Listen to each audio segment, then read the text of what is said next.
होली के पर्व से अनेक कहानियां जुड़ी हुई हैं।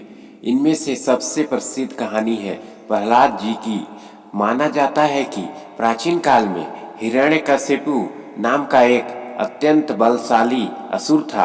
अपने बल के अहंकार में वह स्वयं को ही ईश्वर मानने लगा था। उसने अपने राज्य में ईश्वर का नाम लेने पर ही पाबंद लगा दी थी।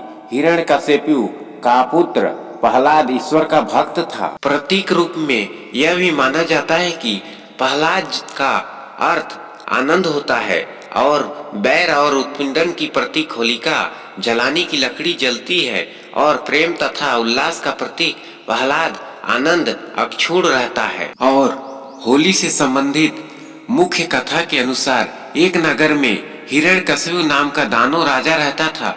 वह सभी को अपनी पूजा करने को कहता था, लेकिन उसका पुत्र प्रहलाद भगवान विष्णु का उपासक भक्त था। हिरण्यकशिपु ने भक्त प्रहलाद को बुलाकर राम नाम न जपने को कहा तो प्रहलाद ने स्पष्ट रूप से कहा, पिताजी, परमात्मा ही समर्थ है। प्रत्येक कष्ट में परमात्मा ही बचा सकता है, मानो समर्थ नहीं है। यदि कोई भक्त साधना करके कुछ शक्ति परमात्मा से प्राप्त कर लेता है तो वह सामान्य व्यक्तियों में तो उत्तम ही हो जाता है, परंतु परमात्मा से उत्तम नहीं हो सकता है।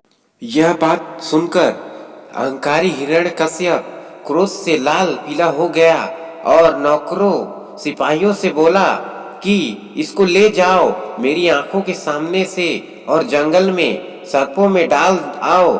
सर्प के डसने से यह मर जाएगा। ऐसा ही किया गया, परंतु प्रहलाद मरा नहीं क्योंकि सर्पों ने डसा ही नहीं। और प्रहलाद की ईश्वर भक्ति से क्रुद्ध होकर हिरण्यकशिपु ने उसे अनेक कठोर दंड दिए, परंतु उसने ईश्वर की भक्ति का मार्ग नहीं छोड़ा। हिरण्यकशिपु की बहन होलिका को वरदान प्राप्त था कि वह आग में भस्म नहीं हो सकती। हिरण्यकशिपु ने आदेश दिया कि होलिका प्रहलाद को गोद में लेकर आग में बैठे।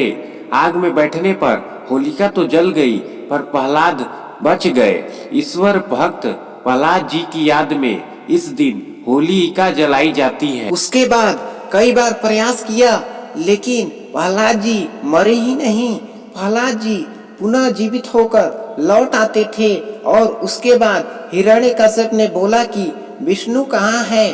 तो प्रहलाद जी ने कहा कि मेरे स्वामी संसार के कण कण पर विराजमान है।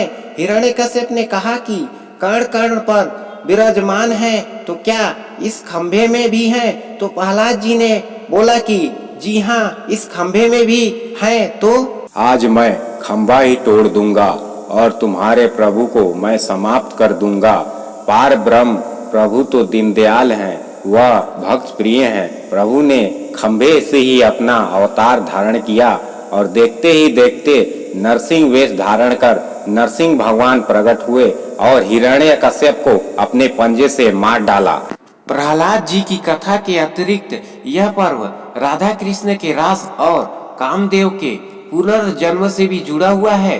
कुछ लोगों का मानना है कि होली में रंग लगाकर नाच गाकर लोग शिव गणों का वेश धारण करते हैं तथा शिव की बारात का दृश्य बनाते हैं। कुछ लोगों का यह भी मानना है कि भगवान श्री कृष्ण ने इस दिन पूतना नामक राक्षसी का वध किया था।